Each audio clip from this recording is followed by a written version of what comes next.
Кыргызстан Каса-Миң долбоорунун ишке ашуусуна чоң маани берет. Анткени бул долбоорго катышкан мамлекеттерге энергетика экономиканын туруктуу өнүгүүсүнө чоң таасирин тийгизет. Бул тууралуу дүйшөмбүдө өтүп жаткан Каса-Миң энергетикалык долбооруна катышуучу өлкөлөрдүн саммитинде премьер-министр Сооронбай Жээнбеков билдирди. Айтымында аталган долбоор ишке киргенден тарта Кыргызстан алгылыктуу иштерди аткарды, алсак бүгүнкү күндө негизги макулдашууларга кол коюлуп, Каса-Миң долбоору боюнча сатып алуу процесстери жүрүүдө. Ушул тапта Тажикстанда Каса-Миң энергетикалык долбооруна катышуучу өлкөлөрдүн саммитине Кыргызстан да катышып жатат. Анын алкагында премьер-министр Сооронбай Жээнбеков, Афганистандын президенти Ашраф Гани жана Тажикстандын президенти Эмомали Рахмон менен эки тараптуу жолугушуу өткөрүүсү айтылган. Проект Каса-1000 позволит создать Каса-Миң долбоору Борбор Азия жана Чыгыш Азия өлкөмүндө аймактар аралык базарды түзүүгө жана өнүктүрүүгө шарт түзөт. Келечекте башка аймактарга дагы кулачын жайышы мүмкүн. Бул биздин өлкөлөрүбүздүн экономикалык кубаттуулугун камсыздап, туруктуу өнүгүүгө жол ачат. Сөзүмдүн аягында Каса-Миң долбоору элдерибизге пайдасы тийип, келечекте мамилелерибиздин бекемделишине кызмат кылуусун каалап кетет элем. Белгилей кетсек, Кыргызстан аймагына 500 киловольт жогорку чыңалуудагы 450 чакырым электр чуалгысын орнотуу каралган. Учурда Ислам өнүктүрүү банкы тарабынан бөлүнгөн каражатка 125 чакырымды куруу тууралуу тендерлер өтүп жатат. Дүйнөлүк банк жана Европа инвестициялык банкы бөлгөн каражатка калган 325 чакырымды орнотуу процесстери жүрөт. Энергетика жаатындагы долбоордун Кыргызстан үчүн утушун талкуубузга коюп жатабыз. 11 каналынын түз эфиринде энергетика тармагын жакшы түшүнгөн Адис Мырзатай Султаналиев конокто. Саламатсызбы, куш келипсиз. Маалымат иретинде айта кетелик, Каса-Миң Кыргызстан, Тажикстан, Афганистан менен Пакистанга электр энергиясын экспорттоону камсыз кылчу долбоор. Электр энергиясын ташып жеткирүүнүн жалпы узундугу 1222 чакырымды түзөт. Долбоордун жалпы наркы 1,17 миллиард долларга бааланган. Мырзатай мырза, мына биз билебиз, энергетика боюнча Орусия менен келишимдерибиз ишке ашпай, долбоорлор токтоп калды. Эми Кыргызстан Каса-Миң долбоорунун катышуусу катары Бишкектин ушул долбоорго катышуусу максаттуубу? Бул сөзсүз максаттуу. Каса-Миң деген бул биздин неме боюнча Түштүк Азия, Борбордук Азия, Түштүк Азия 1000 мегаватт дегенди билдиргизет.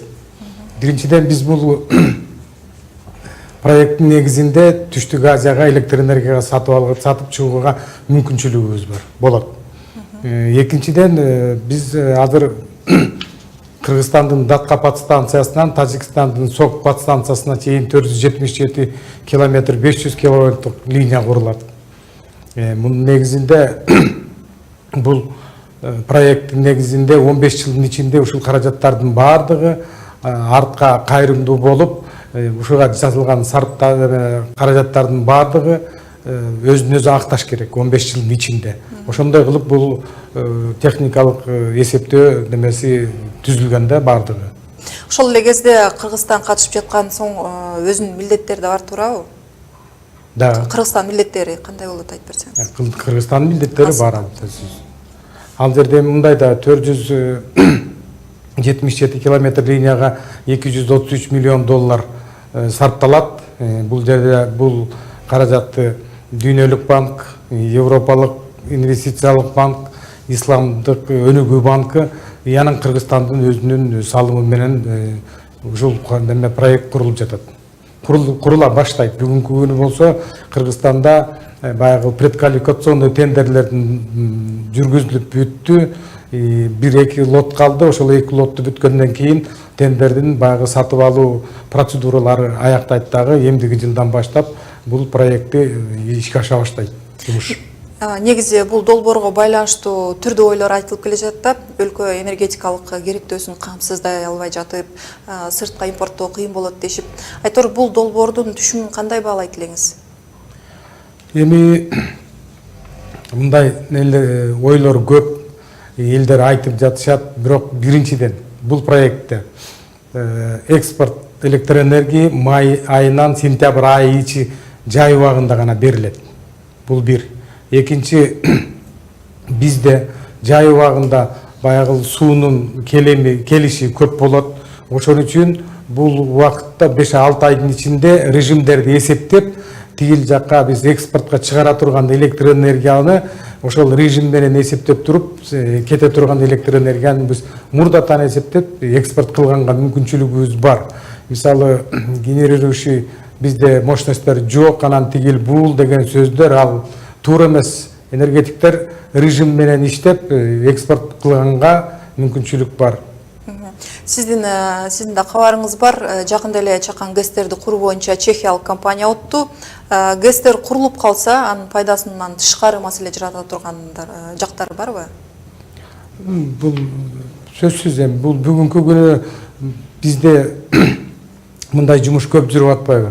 Мисалы бүгүнкү күнү мына Чакан ГЭСтер боюнча куруу боюнча 190 миллион долларлык жанагы проектини Чакан ГЭСтерди куруу боюнча чех компаниясы утуп алды.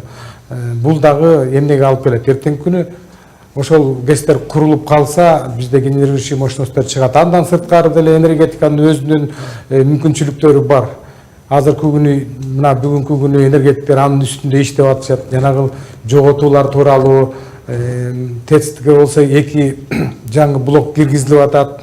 Ушундай жумуштар жүрүп атат. Камбар ата ГЭСинин 2-чи агрегаты болуп атат. Ушулардын негизинде бизде баягы прирост мощности сөзсүз болот, мүмкүнчүлүктөр бар.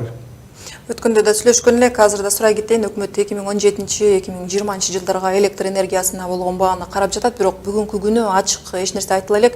Бааны көтөрүүгө муктаждык барбы азыркы учурда? Эми бааны көтөрүүгө муктаждык бар. Анткени энергокомпаниялардын эсептөөлөрү боюнча бүгүнкү күнү бизде бардык түрлөрү, генераторлор болобу, баягы электрический станция болобу, национальный электросеть болобу, же распред компаниялар болобу, бардык оборудованиянын бардыгы эскирип бүттү.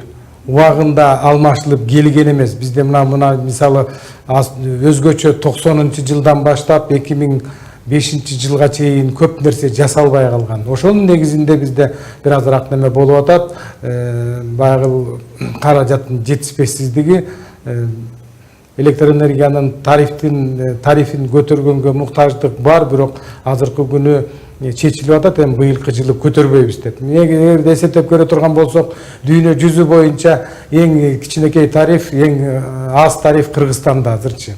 Анан кийин башка жакта эсептегенде тарифти чыны канча каражат сарпталса ошол тарифти коет. А бизде андай болгон жок да. Бизде мисалы элдин мүмкүнчүлүгү жок деп тарифти өтө төмөн баада бизде неме берип келатат. Анан кийин бул нерсе дагы убакыты менен баягы пайытатына азыраак тыйын менен кошуп тарифти көтөрөт го.